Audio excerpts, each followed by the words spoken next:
बंधुगण चैंपियनशिप 2025 पंचम मैच भारत बनाम पाकिस्तान दुबई इंटरनेशनल स्टेडियम रे खेला जाइतिला।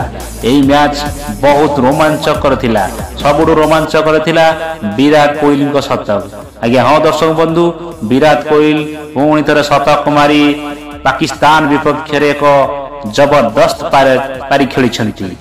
एही मैच रे शतक पूर्वरु तांकु रोहित शर्मा ड्रेसिंग रूम रु छक्का मारी शतक पूरण करने पई इशारा देइथिले। एही कोहली पुणी पाकिस्तान विपक्ष रे एक जबरदस्त पारी खेलुछंती। दुबई रे भारत एवं पाकिस्तान मध्य रे चैंपियनशिप मैच अनुष्ठित होइथिला।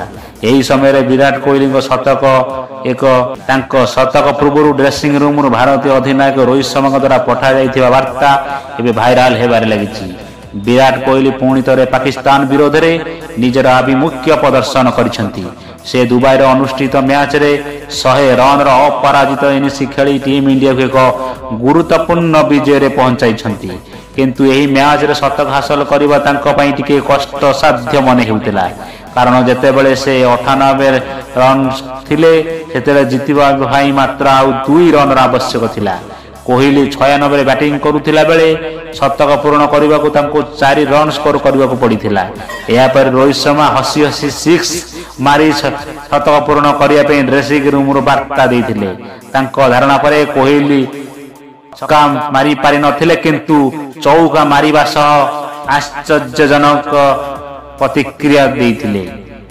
पाकिस्तान विपक्ष भारत विजय प्राय निश्चिंत थिला। वर्तमान समेत चाहिए विराट एक शतक स्कोर करी विजयर आनंद जोग करंतु। रोहित शर्मा मध्य सेमानंक मध्यरु जणे थिले। सेति पई से छक्का मारिबा पई ड्रेसिंग रूम रु विराट कोहली को संकेत देथिले। भारतीय अधिनायक वार्ता पर कोहली क्रीज रु बाहरी कुस्टिलिंग परवर्ती बॉल रे 4 टीम इंडिया को मैच जिताइबारे साहाय्य करने सहित से एक शतक पूर्ण करिसंती। तापरे रोहित को देखी कोहली कहिसंती मु एठारे अछि।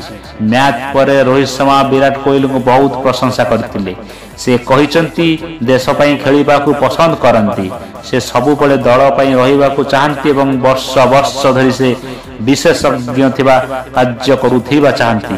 से दीर्घ वर्ष धरि टीम इंडिया पई एही परि प्रदर्शन करि आछंती। तेनु ड्रेसिंग रूम रे उपस्थित थिबा व्यक्ति को पई आश्चर्यजनक नुहे।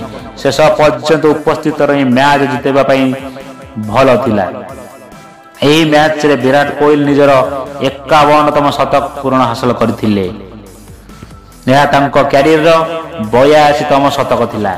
विराट कोहली 111 बॉल रे 100 रन अपराजित इनिंग्स खेलिथिले एवं या सह से रोहित शर्मा को रेकर्ड मध्य भांगिथिले।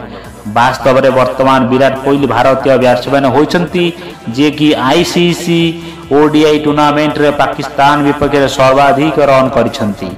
या पूर्व यही रेकर्ड रोहित शर्मा का नाम रे थिला। कोहली वर्तमान पाकिस्तान विपक्ष रे 433 रन संग्रह करथिला बेले रोहित शर्मा 370 रन करथिले। केवल एतिक नुहे आईसीसी ओडीआई इवेंट रे पाकिस्तान विपक्ष रे 400 रन स्कोर करथिबा कोहली प्रथम भारतीय खिलाड़ी होइछंती। आज्ञा हाँ दर्शक बंधु, एही परी गतकाली मैच बहुत रोमांचक करथिला। आपन को ये वीडियो किपर लगिला, काली रो मैच आपन को केमिति लागितला दया करी हमको कमेंट करंतु। हम चैनल को दया करी सब्सक्राइब करंतु।